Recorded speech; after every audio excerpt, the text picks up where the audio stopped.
kahit na akala mo sobrang pretty niya sa lahat. Kung makapag-maliit siya ng mga kapwa niya, akala mo sobrang tagal niya na sa industriya, no? Grabe, wag niya akong ginaganyan-ganyan.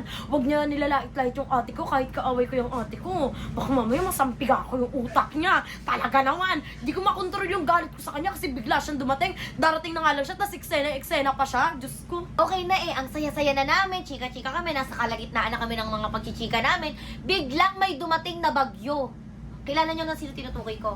Si Yani Jutz, yung may mata ng bagyo sa kilikili. Grabe, kala ko pa naman napakabait ng babaeng yun. Yung pala kasama pala ng ugali sa personal. Kala ko content lang yung lahat, pero napakasama ng ugali. Gusto ko nga isubsob kanina sa pader eh. Ganon.